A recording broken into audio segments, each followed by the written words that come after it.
This is our second continuation of the January 31st hearing to consider the proposed extension of the Belfair Sewer.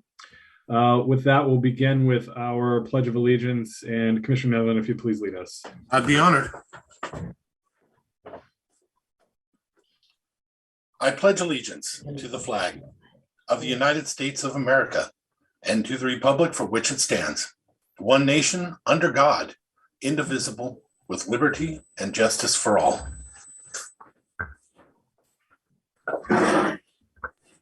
Excellent. Thank you, Commissioner. With that, we'll move on to item number 3, our roll call. If the clerk would please take roll.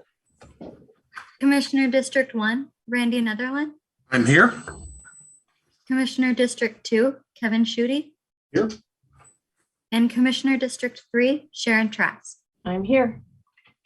Very good. Thank you. Moving on to item number 4. This is our public hearing, an item set for a certain time. Item 4.1, a public hearing continued from March 1st, 2022 to consider the proposed extension of the Belfair Sewer. And I'll turn it over to County Administrator Mark Neary. Thank you. Good evening, Commissioners. So we are here today because we've got all the information that we've been waiting for. So had a number of meetings. I think this is our 3rd meeting. In this meeting, the specific reason for this meeting is to determine whether we want to go out to bid for the sewer extension for the Belfair Water Reclamation Facility. And we've brought a couple documents to you, and these are some of the documents that we've been waiting for. So just to remind our audience, I know our commissioners are well aware of this, but when we started talking about this, there was some language within the original loan documents that we wanted to get changed. They were originally backed by a revenue bond for the ratepayers, and that has been changed to a general obligation bond with the revenue from 0.09 sales tax money, which is basically money that it's not an increase in the sales tax rate. It's a portion of the sales tax that normally goes to the state. But since we're a rural county, we're eligible to keep 0.09% of that to utilize for capital projects such as this or economic development. The other issue that we had was the original scope of this project as defined by the legislature actually had the sewer line following what is to be the path of the freight corridor or Belfair bypass, whatever you refer to it as. I've heard it referred to a number of different ways, extending all the way up past Lake Flora Road, which is actually outside of our UGA in the Belfair area. And with the proceeds from the $2 million grant that we received, we did a sewer study and identified a different path that would actually take it under the railroad tracks and to the north of Log Yard Road. And so we presented that information to the legislature and through the Department of Commerce. And they have responded with an approval for our scope change, as well as an administrative approval for the way that debt would be promised to be repaid. And so that's the information that we've provided the board with tonight. I've got Loretta and Richard here to answer any additional questions, maybe to kind of just go over the specifics associated with the 2 documents that are included in here. You'll see that the first one is the actual grant that we received, and they accepted the change in the scope language. So it specifically states there that it acquire necessary property rights to design and construct a sewer lift station, gravity sewer, and pressure main extending from the northernmost terminus of the existing sanitary sewer system to Log Yard Road, just east of SR3. So that is the revised scope that is included in that grant. We have about $1 million left in this grant. The next document that you will see is specific to the potential Public Works Board loan that is available to us. And this is a loan that goes up to $8 million. I'm scrolling through here to make sure that I read the right one. So up to $8 million. And it has a number of different scenarios that are available to us. We've documented that a little bit in the final document that you see there in terms of the timeline associated with the work that needs to be done. So that you'll see on this $8 million Public Works Board loan that the scope is exactly the same as what you saw on the $2 million grant agreement. And then the final document is that we had attached here, scrolling down to it, is a schedule of critical dates. So we're here tonight to make a decision as to whether we want to advertise this project out to potential construction companies that would come in and do the work for us. If the board decides to move forward with this advertisement, we would try and get that out by April 15th, and it would run through June 1st. We have up to 60 days to award a contract, but hopefully it wouldn't take that long. But we would expect those awards or those responses by June 15th. And then as of July 1st, that's when we would actually hopefully execute the agreement with the successful bidder and receive the bonds that they were required to submit associated with conducting the work. By August 1st, it's the material submittals complete and approved and a Navy easement secured. We did get additional information associated with the easement to go underneath the railroad tracks recently that I'm sure that Loretta could probably provide more details, but in general, we originally thought that it was going to have to be approved in Washington, D.C. Subsequently, they pushed it back to the local division to actually approve it. And we're working now with our local folks to get that document received. And it appears that it's going to, they're just developing specifications and it should be turned around fairly quickly, is what we're hearing from our local Navy contacts. One of the things that we wanted to point out here is that on April 9th of 2023, options C and D, and these are options specific to the potential Public Works Board loan that would be up to $8 million. And specifically the sections for C and D that expire, I believe is related to the, if you get the job done within 24 months from the time which you signed the contract, then you could actually, 24 months, then you could actually get a reduction in the potential interest rate. So it would have gone from 0.79 down to 0.29. And that expired in April of will expire in April, actually April 9th, I think, of 2022. So here in a couple of days. And then there's another deadline that comes up that's 36 months. Or am I reading this wrong, Loretta? I feel like I wrote it down on a piece of paper and I want to make sure that I'm. Yep, you're close. Actually, there are two performance incentives and one expires 36 months from the date of signing the original loan agreement, which will be a year from now.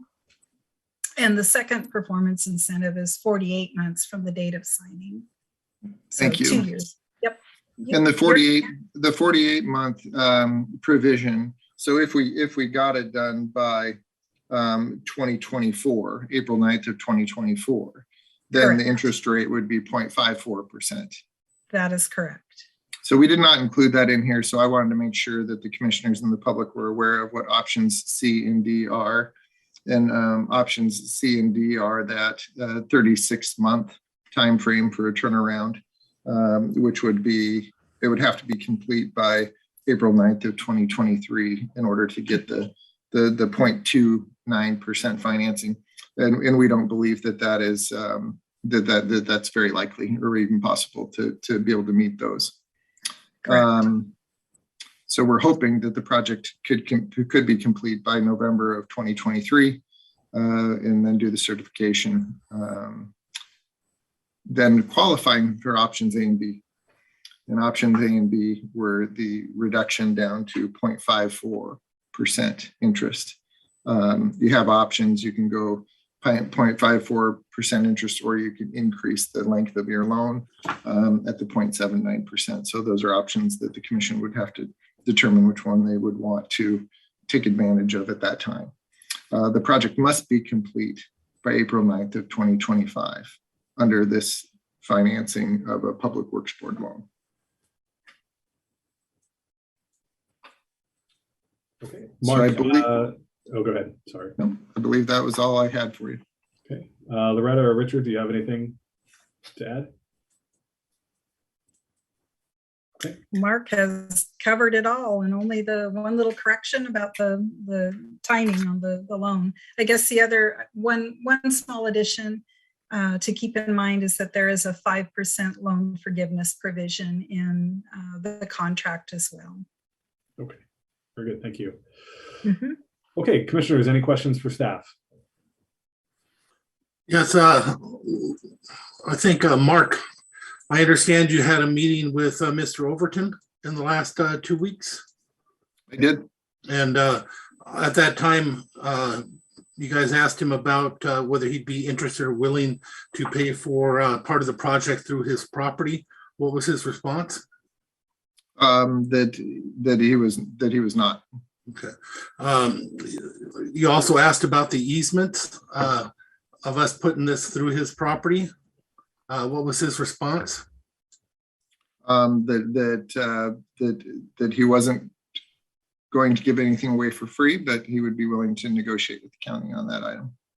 Okay, thank you. Commissioner Trask, any questions? Nothing yet. Okay. Mark, on the easement and upsizing of the pipe conversation, are we also engaging with other beneficiaries on that conversation, or are we just focusing on one landowner? That was focused on just one landowner. Would there be other people that would be beneficiaries of this proposed extension? I think in the future, Commissioner, there possibly are others, depending on how far it would go. But I think that those would probably be different discussions with those individuals at that time. So the original plan, I think, for this grant, where the line was actually all the way up into Lake Flora Road, I think that the goal there was to provide services to development that's actually outside of Mason County that may potentially need sewer service, and what those discussions would look like if we served that area, I think would be very specific to those individuals having to since they're outside of the UGA, outside of that would be a different conversation that we would have to have. So just focusing on the potential customers within the service area on the Mason County side of the line, is the implication there that we would treat potential customers differently? No, the specific reason that we talked to Mr. Overton was, I think, a couple of different reasons. One, I had received a letter from the public asking if we had talked. And I see Loretta's hand raised, so I'm going to definitely let you engage, because Loretta was also included in that meeting. But I think that the specific reason why we talked to Mr. Overton is because the proposed extension actually goes, the majority of it, if not all of it, would go through his property. And so the specific discussion about potential options for right-of-way purchases and what does that look like, he would be really the only individual that we could talk to about that, in my mind. And Mr. Chair, just clarification. Earlier you used the term grant, you meant loan, right? There's no grant that we don't know about. When you were talking about the original design and getting the original reason for the grant, you meant loan, right? We actually, there's 2 points to this. I'm sorry, Commissioner, were you talking to me? Yes. There's a $2 million grant that we received to do the sewer design. And Loretta, maybe you should talk about that, No, because I actually wasn't here when we did Actually, it. that made sense though. So you're referring to the original $2 million grant for design. Correct. Okay, thank you. Loretta, can you add to that, please?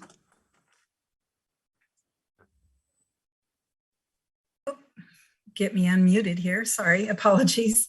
I just simply wanted to say the question about who else was a beneficiary and is that the system, this proposed extension was designed to accommodate a service area much larger than folks that are just adjacent to the line. So it could accommodate, as we talked during previous hearings and briefings, properties to the west of SR3, the industrial commercial zone, and that area that's lying between the railroad tracks and SR3. Okay, Mr. Chair, if I could comment real quick. sure. I was in that meeting as well, and I did not feel like all communication was cut off as far as talking with the landowner. And so I would say that nothing's a no until it's not, or until it is a no. So in my opinion, I think conversations could continue. And the hearing tonight is just to decide if we're going out for bid. So those communications will continue, I'm sure.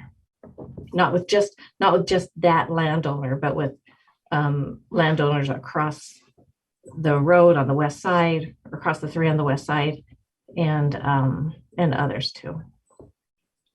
Great. Okay, I don't have any other questions. Commissioners, any other questions? Okay, members of the public, again, just as a refresher, an opportunity for you to ask questions of staff on the presentation that was made tonight, on the documentation that was discussed by Mark and Loretta. If you'd like to ask a question of staff on this presentation, you can go ahead and get my attention by using the raise hand feature on Zoom. If you're unable to do that, I'll have an opportunity for you to unmute yourself and Chair will recognize you for questions. So any hands raised for questions on staff's presentation tonight? Okay, I don't see any hands up for that. Anybody unable to raise your hand? Oh, Greg, I see your hand just popped up there. Greg, Good evening. Your question. Yes. Well, one of the questions is, and Loretta addressed that there's landowners on the west side of SR3 that would like to have sewer. And since the line going over Overton's property is oversized to accommodate future,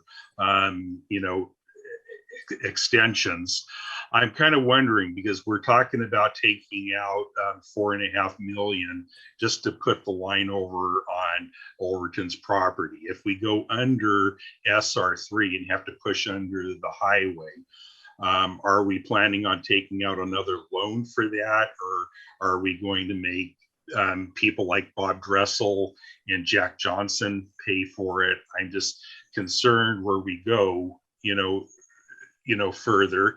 And also, have we examined the possibility of using some of the easements going off of Roybode Road to go up River Hill and possibly provide service to existing homes that have septic tank and drain fields? We could probably get grants and use ARPA money for that part of it.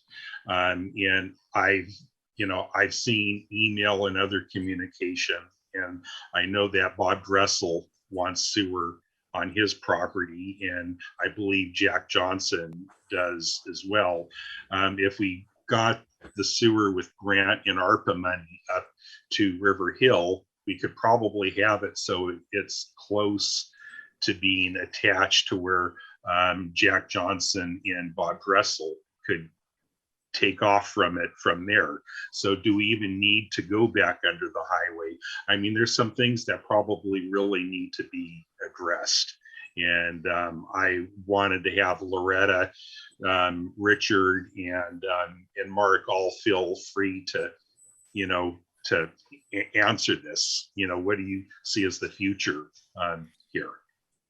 I'll start and absolutely let Loretta go. And I'll preface it by saying that I'm an accountant by trade and I'm not an engineer, so I absolutely respect and rely on engineers to help me out with these things. But logically, in terms of how I look at this area, either to serve that area on the west side, the commercial industrial area, it would require us to go either under the railroad tracks again, or underneath State Route 3 at the Log Yard Road roundabout.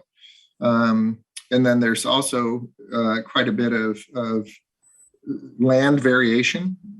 So in terms of the topography of the land and wanting to utilize gravity as much as possible, because obviously that for the long-term cost of operating the utility, gravity is much cheaper than having to pump things through some type of a forced system. So I do believe that this is something we'll be bringing back to the Board of Commissioners in the future to talk about how do we develop that sewer plan for really it's the rest of the UGA. It's not just the west side up to River Hill. I think that there's some development that we've heard in these meetings down by Romance Hill. How do we plan to get sewer there?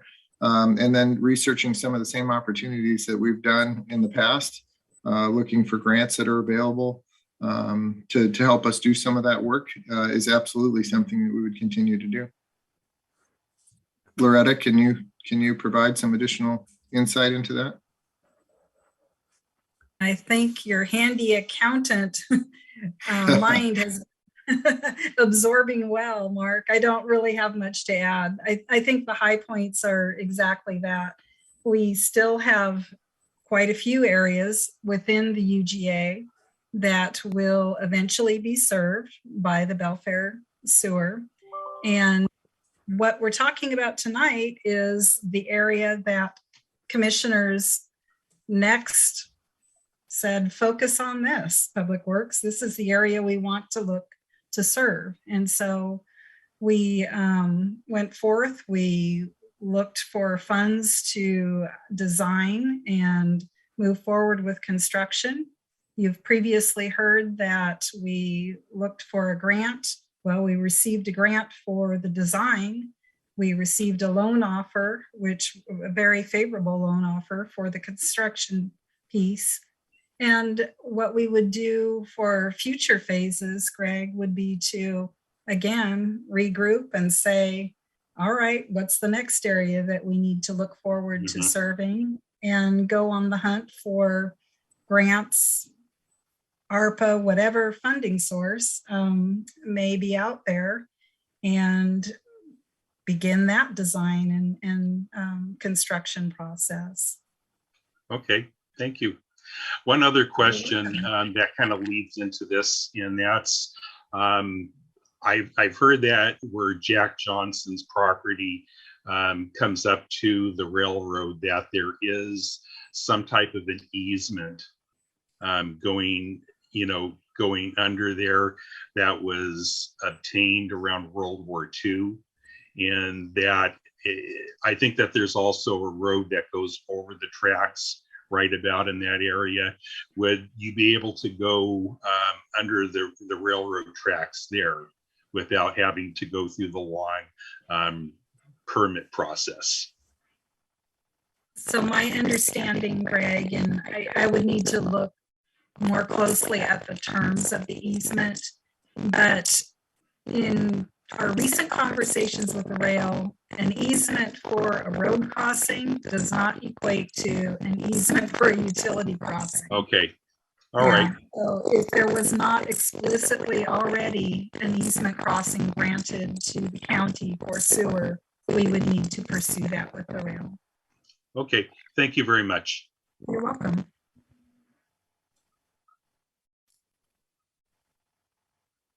Had myself muted there, sorry. David, I see your hand raised. Hi, Commissioners. Just a quick statement that the meeting that I attended with the David? commission. I'm Yeah, sorry. We're just doing questions right now. Would you be willing to save that until? absolutely. Thank you. Great. Okay. Any other questions for staff? Okay, seeing none, we'll close. Judy Scott, I see your hand is raised. Go ahead with your question, Judy. Oop, I think I'm unmuted. You are.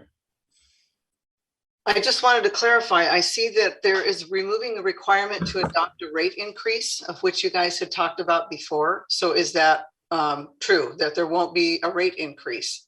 And for how long? I'll speak to that. Obviously, the commissioners will need to make a decision as to what the rates are.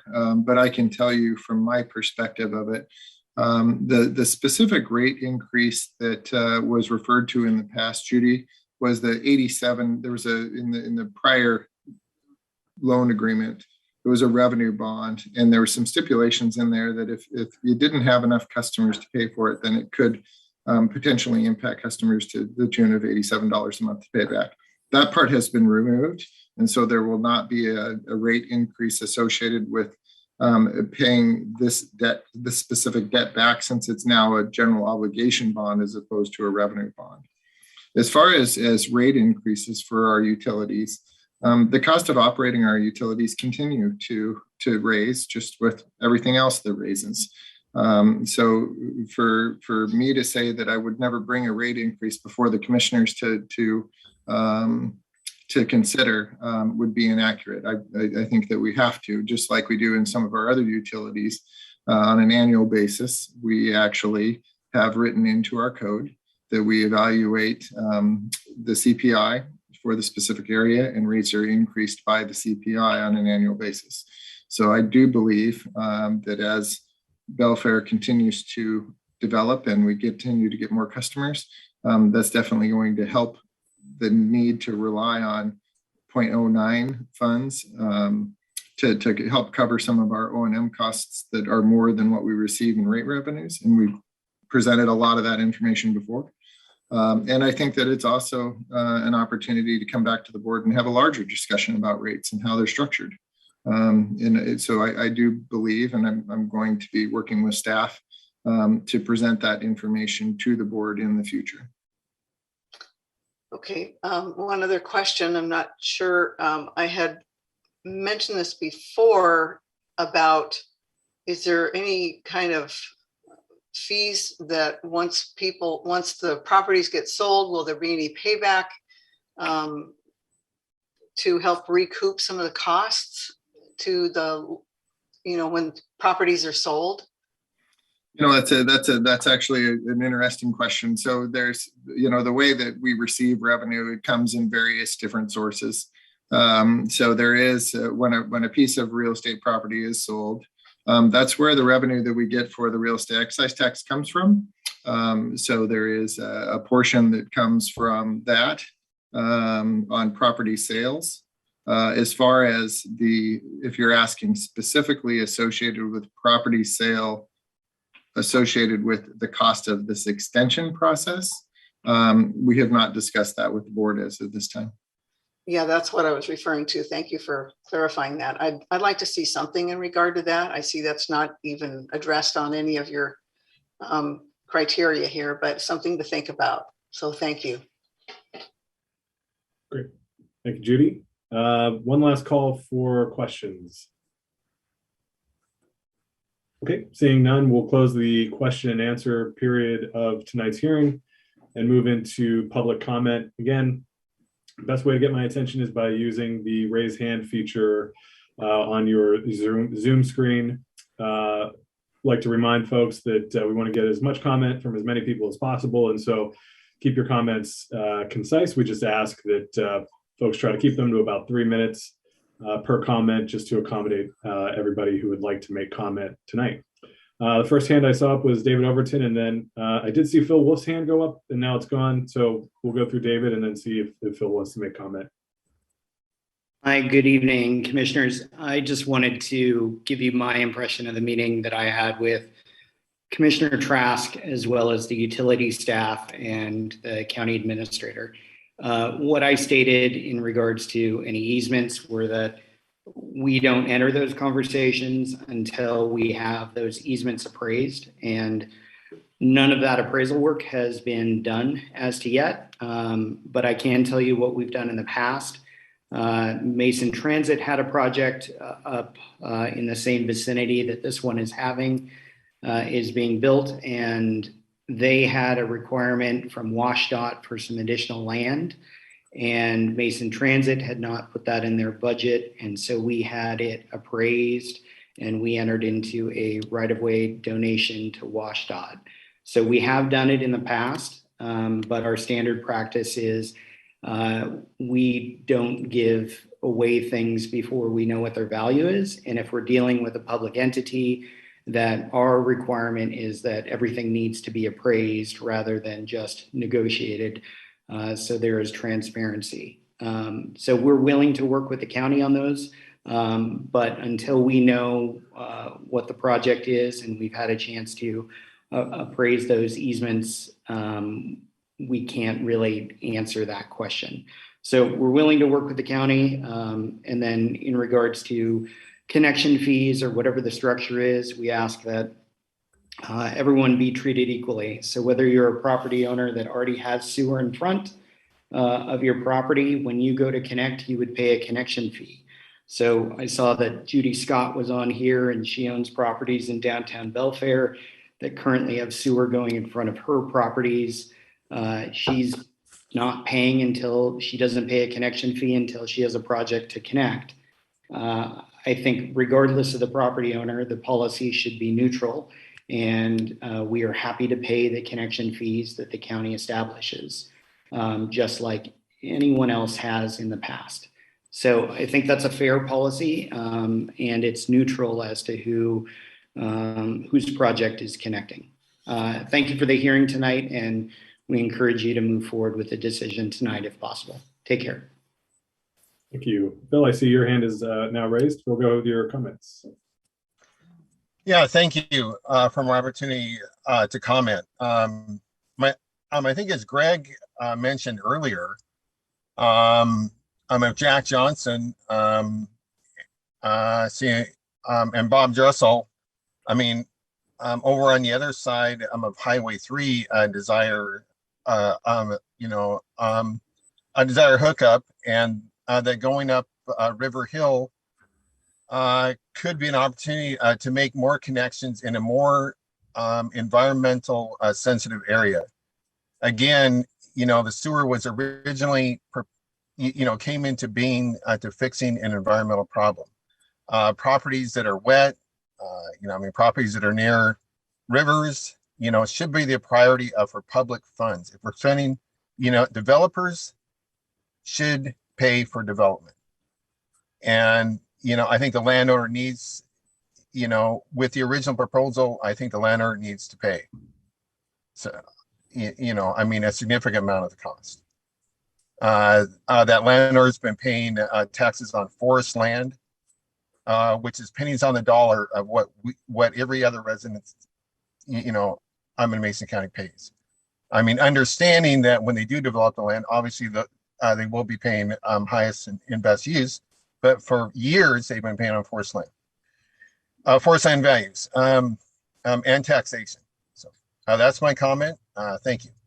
Great, thanks, Phil. Appreciate that. Next up, I see Kim Savage. Do you have your hand up? Yeah. Good evening. I am work for a local civil engineering firm. I'm the owner of that company, and we do a variety of development work for both public and private entities. And I just wanted to go on record saying that Mason County is by far not the only jurisdiction within the area that does capital improvement projects, both from a design and construction standpoint. Many other jurisdictions do this very process. Pierce County, another local county nearby, has currently 4 large sanitary sewer projects on their docket right now that are currently, going through the construction and construction process. The city of Tacoma, Kitsap County, city of Fir Crest. So this is not an unusual process. It is a very standard, normal process for a county or a jurisdiction to go through to install, design, plan for infrastructure that they see to be able to serve the betterment of their community, particularly within a UGA. And by building those trunk lines and main lines for future development to be able to tie into is common practice. The future developers then go through and build, design and build the laterals that tie into those and side sewer connections. That is all common practice, and I think I support the county in this effort, and I think it's a good step in the right direction. Great, thank you.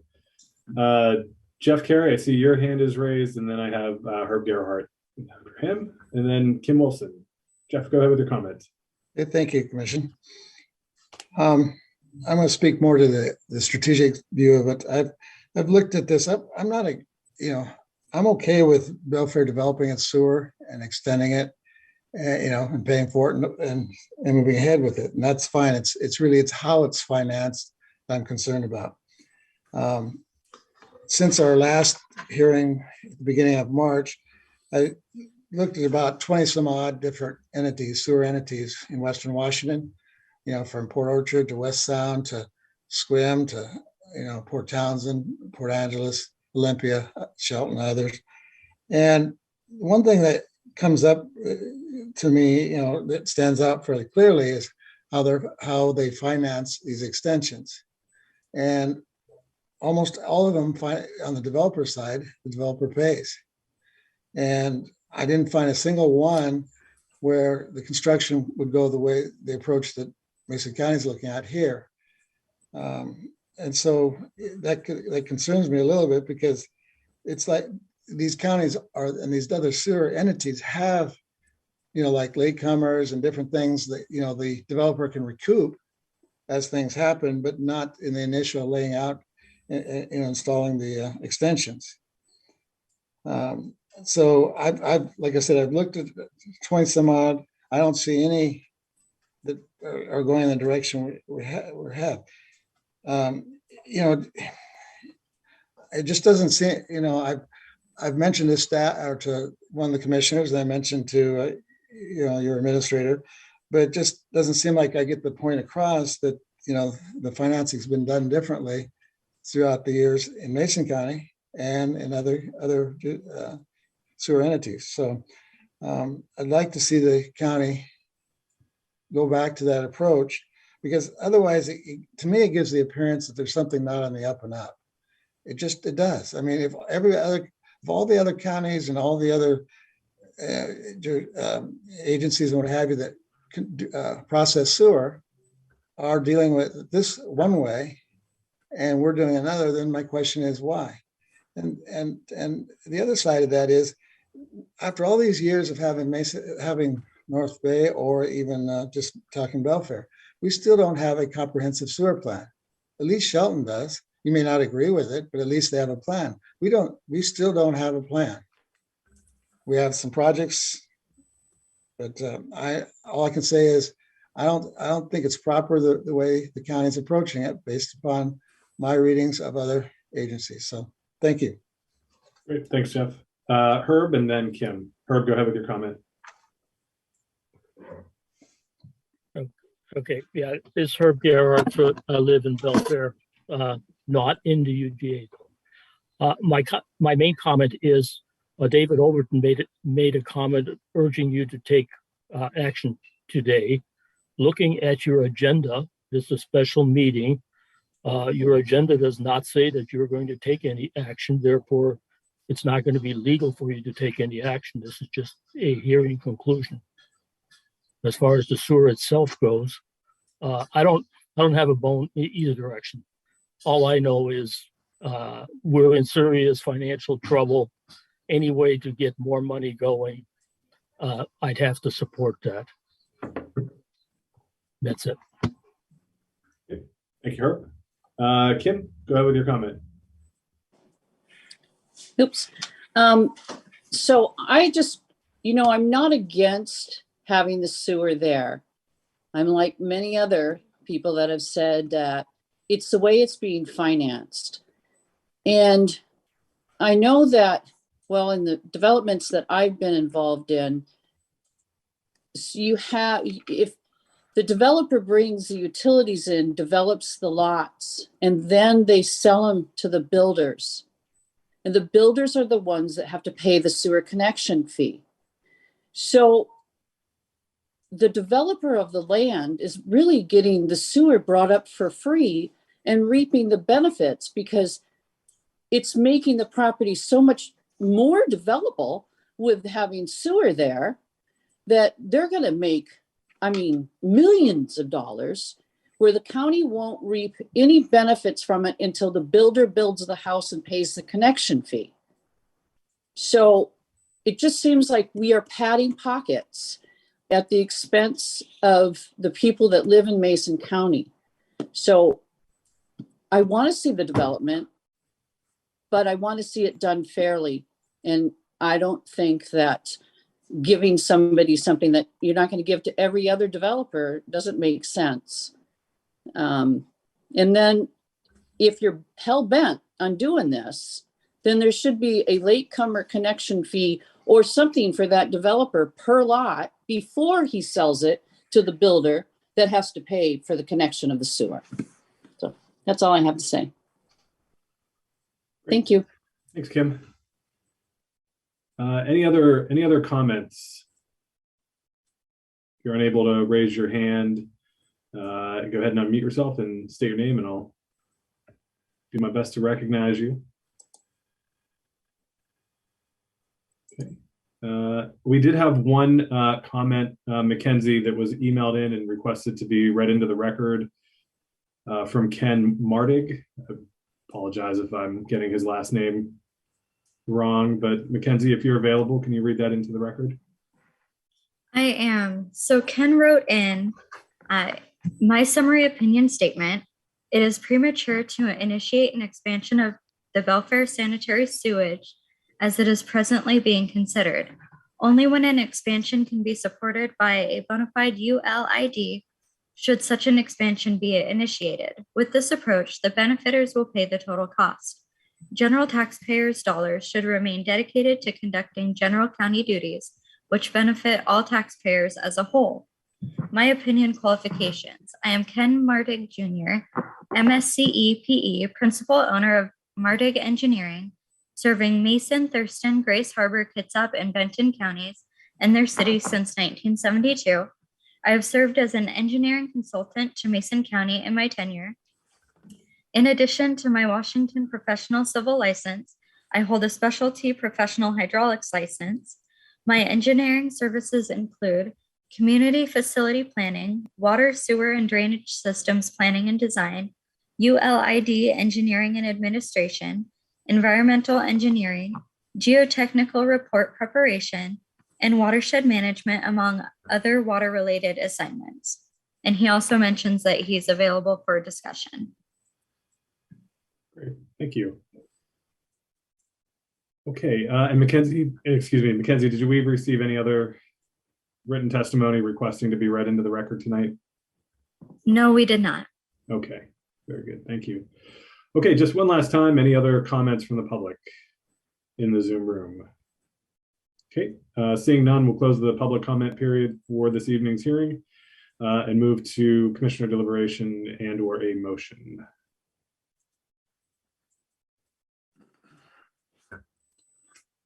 So I'll jump in just to clarify. So on the summary form, the hearing item summary form, it does say that the recommended action is either to take no action authorizing Ed to invite bids, or authorize advertising the invitation to bid. So that would make it a legal action, right? One of the two. Mr. Chair? Yep. Yeah, that definitely be an action, but I think, not that I'm in favor of it, don't get me wrong, but I think it is advertised that way. We did put it out that way, so we are allowed to take a legal action with what was advertised. I'm not sure how that wasn't noticed by the reader, but unless it's something different in the paper or something else I don't know about. But in the papers that are in front of us, we had a recommended action, and an action is expected, although again, I disagree.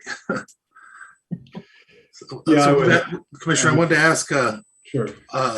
A question of Mark regarding that.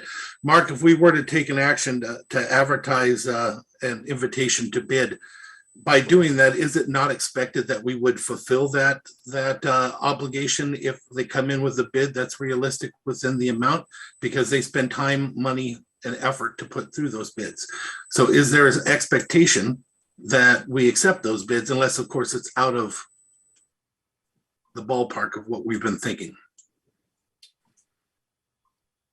Absolutely. I mean, if we put something out to bid and we want individuals to take it seriously, then we should be seriously considering that if we receive bids that are within the scope of cost that we expected, then we should be. I mean, I don't want potential bidders to look at that and say, "Why waste my time bidding for something that the county's not serious about moving forward on?"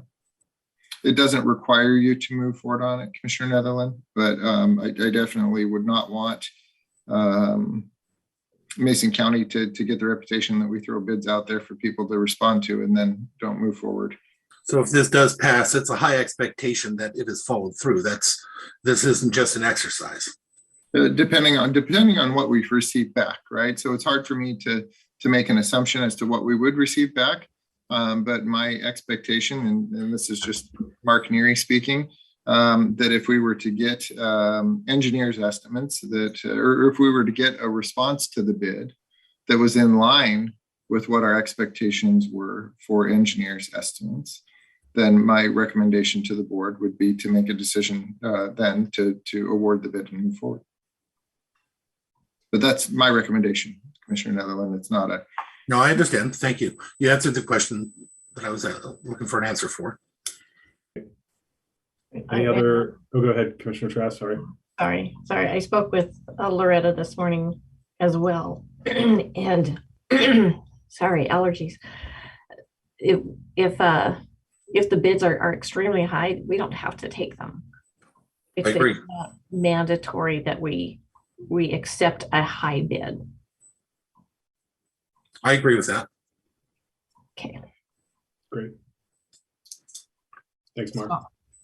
So on that note, I would go ahead and move that we authorize advertising. Oh my gosh. I would move that we authorize advertising the invitation to bid. Okay, it's been moved to authorize advertising the invitation to bid. Is there a second? I will second that motion. It's been moved and seconded to authorize advertising the invitation to bid. Commissioners, any discussion? Yes, I do.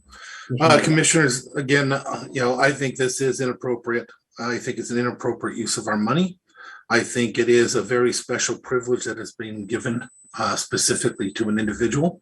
And I have not hidden from that or running away from that. And I still believe the same after all the work we've been through and gone through. One reason, of course, we have not even had a cost benefit analysis to see what kind of return we could get from an investment here. And it's not expected, even in talking to Mark and everybody else, with any high confidence that we will for many, many, many, many years. This is going to be a burden for many years to come, not a benefit.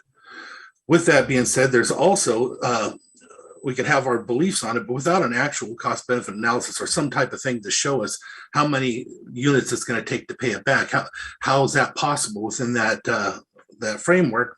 Again, we're just shooting things in the dark and throwing money in something that I think is inappropriate. If going out to bid with this, make no mistake, by going out to bid, this is the same thing as saying we're going to pay for it, unless it comes back with a really high cost. And again, we don't want to be playing games with these folks when we're doing it. And I don't think, if this does pass, I would expect that it goes forward, and I expect that the public will see it as such. I think by doing this, we set a precedence. We've never done this before. Yes, we bring sewer to a property, but we don't bring it and run it all the way through their property for their developments and everything. This does change things. We've had developers that were on here and that have sent us emails telling us, where's mine? We pay for this one person, but yet at the same time, the gentleman in Lakeland Village spends $480,000 for a lift station for his new line that he had to put in and pay for. You saw Jeff Carey on here who had to pay for his. He's the only one that we have in the county that has a latecomer process that's actually been done. As for accountability, somehow there's always accountability when these things happen. Will it be today? Will it be tomorrow? I don't know. But I will say that my district has spoken to the commission, and I believe that they are being ignored.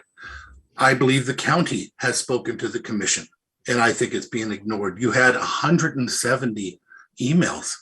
I've never seen nothing like that ever in all these years. And the majority of them, yes, we've fixed the one problem with the $87, and that won't go on, but that doesn't change the arguments that were put forward by all these people over and over and over again. They said, please do not take on more debt, and development should pay for development. And I think that by moving forward, we are ignoring the largest amount of public participation I have ever witnessed in my 10 years here. Mark is an accountant by trade, as he said, and in our conversations, he can't even give us the numbers either on what's to be expected. And for us to invest or throw money out there without some type of high confidence that the money comes back, that never makes any sense at all to me. With that being said, I will be voting against it. We already know that. I wanted to say again, I really wish we'd had public meetings for this. We had the EIS, which was the largest rezoning we've ever had. Since growth management was put into place, and we didn't have a public hearing or a workshop out in the public. We're doing the same thing here, a huge investment without taking it to the public again for a workshop. We just had a workshop for a park expansion. We have another workshop for a park expansion in Union, a workshop for a culvert expansion, but we didn't for this. And I think it's a real shame. So with that being said, I'll turn it back over to you, and I thank you for giving me the time and for listening to what I had to say. I just wish it didn't come to this and we found another opportunity that I think was fair for everybody. Thank you. Thank you, Commissioner Edlin. Commissioner Trask, any comments? Yeah, just a few. I'm fortunate to be able to be a member of the Public Works Board at the state level. And I know it's been spoken here over and over that this doesn't happen anywhere but in Mason County. The financing doesn't happen anywhere but in Mason County. I can tell you that that's not true. We are constantly giving out loans, some grants, but mostly loans, because this is money that's paid back to the state with interest, so that other counties, so other cities, so other jurisdictions can expand their sewers, expand their broadband. This is what government does. We provide services to people. And so it's our obligation, it's our responsibility as elected officials to help our constituents, to help those that need sewer. Oh my gosh, let's save the environment too. Do we want large septics seeping into the water tables and things like that? So it was said that all of Belfair has spoken and that there's nobody supporting this. I don't know. I've had a lot of people contact me, letting me know that they do support this. So it's not the entire area of Belfair that doesn't want this. I think it's, what I'm trying to do is listen to everyone, not just a selected few, but to everyone. I'm trying to do the right thing for Mason County. And this is the right thing to do, in my opinion, to go out for bid. We don't have to take the bid. If it's excessive, we don't have to take the bid. We're not talking about how to fund it at this hearing right now. We're talking about whether or not we're going to, or we're voting on whether or not we're going to go out to bid. There are lots of funding options, many that we have not even spoken about. I'm sure the word will get out, but there's a lot of options, not just ARPA. There are other areas where we can reach. So I'm a little frustrated. I know that it was mentioned that we didn't have town halls. Well, back in March of last year, there was an email that was sent out where they taught, it was, plenty of people knew about this. Many of them are on this meeting right now, but they didn't come out until January of this year. Something's wrong there. And it's unfortunate. And I feel sorry for Mason County and for the residents that they were deceived. I'll end it there because I'm probably going to get a little more passionate, I guess. But I will be voting for us to go out for bid. Great, thank you, Commissioner Trask. Yeah, so I'll make a couple of quick comments. I don't take this decision lightly to put any project out to bid. And I do want to point out that we've had the record open on this project, not just from when we first began working on this project in 2017, but since we decided to have public hearings to put the bid out, the record's been open for more than 100 days. And so I've been really pleased to have some engagement with members all across the community who have thoughts and opinions and ideas about this. First and foremost among them is Greg Sipnicki, who has never been shy about offering up an idea or two along the way. And I think that kind of engagement is good. And I think we're all better off when folks are participating in the process. The world looks much different today than it did in 2017. It looks much different today than it did in December when we first announced this hearing. And so, the fact that we are having some open houses out into the community now is great. That's great news for our community, and it's another opportunity for people to engage with the county on other important projects that are happening around town. But when we set this hearing, we were still in the throes of the Omicron variant and struggling with how to manage that. And so we wanted to find a way that we would be allowed to receive comment. And I think Commissioner Netherland's point about the volume of emails that were received, and I know it was predominantly opposed to it based on some of the information that was put out there that we've resolved in the time since, it speaks to how well we were actually able to engage with people on this, even if we disagreed on the outcome. And so I think that's important to note. The other thing I just want to thank our staff has just worked so diligently on this. Loretta and Richard have been, involved in this for a number of years now. And Mark had the happy benefit of getting to dive in head first, last fall to really kind of get, entrenched in this project and the ins and outs. And I'm confident in the work that they've done over the past few months to refine some of the issues that we had concerns with. Most notably, the removal of the $87 rate increase related to this financing agreement. That's a big win for the community. That was never the intent of the commission. Even though Commissioner Netherland is not in support of this extension, when we accepted that loan agreement 2 years ago, I think he would even concede that Commissioner Trask and I didn't want, that was not our intent to have a rate increase as part of that financing. The legislature was very helpful to us in revising the scope, and our staff worked closely with our county lobbyist and our legislative delegation to work with the majority party budget writers in the House and Senate to get the scope change authorized and Commissioner Trask did incredible work with the Public Works Board staff to help see that through so that we could get clarification on this cheaper alignment that was brought forward to us through our engineering process.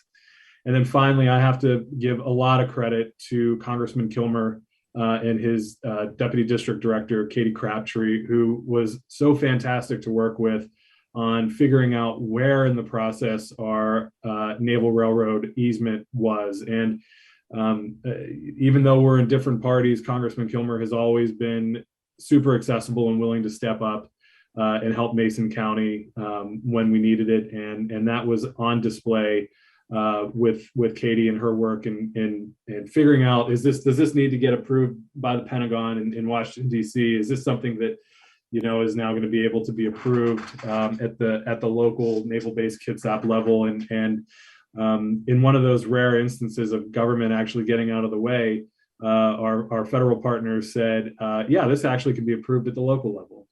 And so these projects don't happen by the effort or energy of any one single person. It is truly a team effort, and we're happy to have people that are experts in engineering and design, experts in financing and regulation working on this project throughout the past 5 years, right up until today.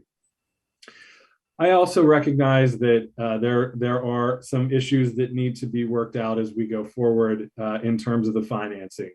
We do have other alternatives available, and that includes the American Rescue Plan, that includes the other federal infrastructure dollars. Tonight isn't the end of the story on the Belfair Sewer. I think it's the beginning. We have an opportunity here to refine the financing on this project, but the real work begins now, and that is when we get into reviewing the bids and then ultimately going and working with our public and private partners to continue to pursue economic development in Mason County so that we can continue to try and bring family wage jobs, manufacturing jobs to this community. With those come housing, with those come other sales tax revenue benefits. It stabilizes utility rates. It is a big picture approach. And if there's somebody else in the UGA that wants to do a project, whether that's Bob Dressel or Jack and Steve Johnson, or it's Rick Krieger. I've talked to all of them, have not heard back from Rick Krieger, but I'm excited about their projects. And what that tells us is that there is demand in our community to do these types of projects. The unfortunate thing is we had a project that was abandoned in 2016 that would have provided sewer up Old Belfair Highway into the River Hill area that would have been able to provide service to the Johnson's project. The county walked away from that project, and that's how we ended up engaging on this one. It's taken us 5 years to get to this point. And so, the development community has to be looking at us and wondering, is Mason County a good partner? They walked away from one project. It's taken 5 years to get through another one. What are we doing to be good partners with the private sector? And I think we have a lot to learn. We have to continue to learn how to work in partnership. I think we have great staff at the Mason Economic Development Council that can help us with that. But one thing is for certain, there is demand in the UGA. We have to make sure that we're doing our part in order to deliver on those. And I'm confident that this commission, whether they're supportive of this project or not, and our staff will work hard to ensure that we deliver a good project for the public and that we're managing it appropriately throughout. Any other comments, commissioners? Okay, hearing none, I'll call for the vote. All in favor, say aye. Aye. Aye. All those opposed? Nay. Motion carries. With that, we will close tonight's public hearing, and I would entertain a motion to adjourn. Mr. Chair, I move we adjourn. I'll second. Been moved and seconded that we adjourn. All those in favor say aye. Aye. Aye. All those opposed? And the motion carries. Thanks, everybody. Have a good night. Thank you. Have a good one.